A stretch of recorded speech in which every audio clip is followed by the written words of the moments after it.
Shalom Aleichem. So we left off with two questions, and the truth is, I want to encourage everyone, send in your comments. Give me your comments. I love hearing different answers. And the truth is, you become wiser. Every answer is another insight from another person. It's beautiful. So don't hold back your comments, as long as they're sweet, sweet like honey. Okay, so I'm going to tell you an idea. It's really based on a story.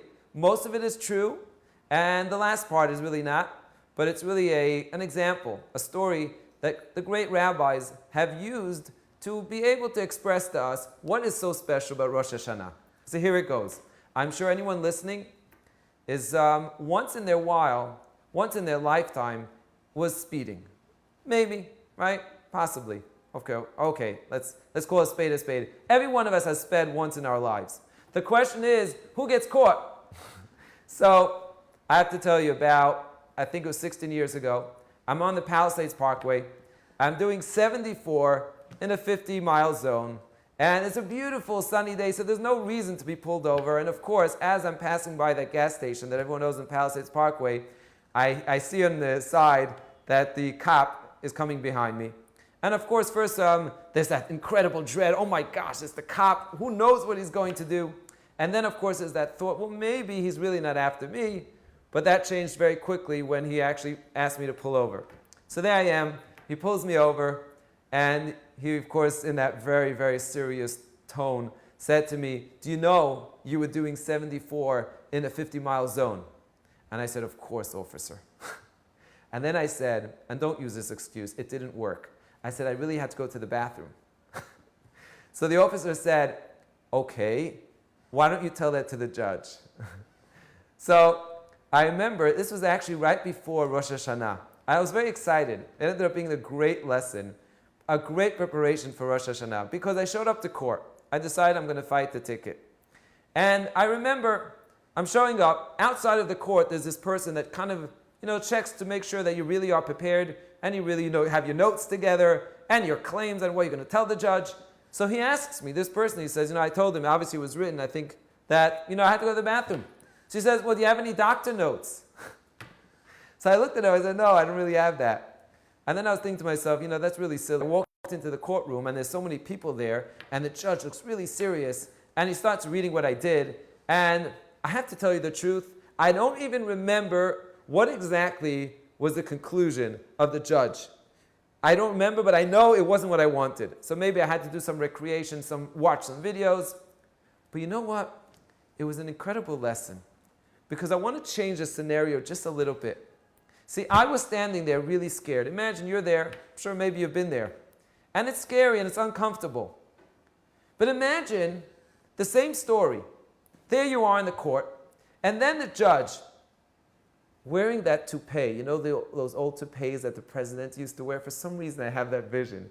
That serious face, reading what you've done, and you're all nervous until suddenly you notice there's a little smirk that judge actually has on his face. And then you notice that it's actually a smile, and you're trying to figure out what's going on. And then you notice that it's actually your favorite uncle.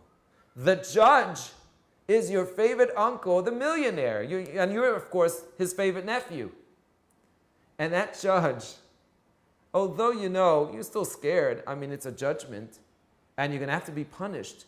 But now, it's my uncle. It's my favorite uncle. He loves me. He's going to work something out. Suddenly, you're just much more calm.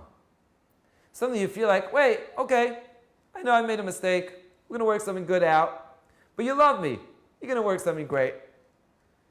That's Rosh Hashana. Rosh Hashana, and this is a little bit of a Kabbalistic concept. Apples are called chakal tapuchim. What that really means is it's the orchard, God's palace. It's actually a reference to paradise, to Gan Eden. Rosh Hashana is a time when we are walking into a court case. It's serious. It's serious business. We have to really look and reflect and think and introspect. How was my year? Did I really live up to how I could have been? But wait a minute. It's my Father. It's Avinu Malkeinu. In the prayer throughout Rosh Hashana, we always mention, Avinu Malkeinu, you're the king of the universe, you're the king of kings, you're the creator of the universe, but wait a minute, you're my father, you love me, you really want me to succeed. Any punishment is really just direction. It's just there to make sure that I don't veer off and don't get into too much trouble.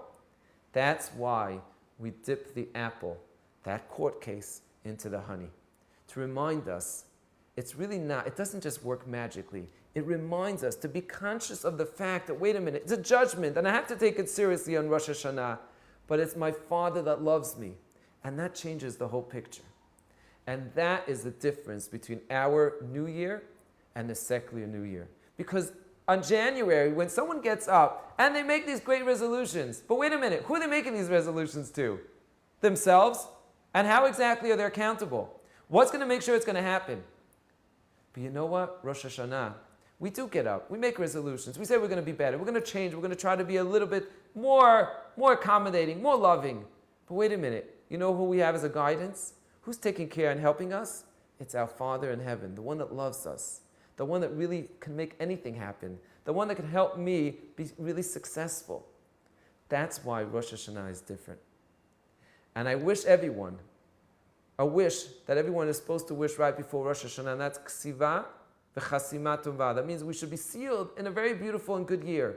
But another blessing, we should have a sweet year, and that means that we should be able to taste the sweetness.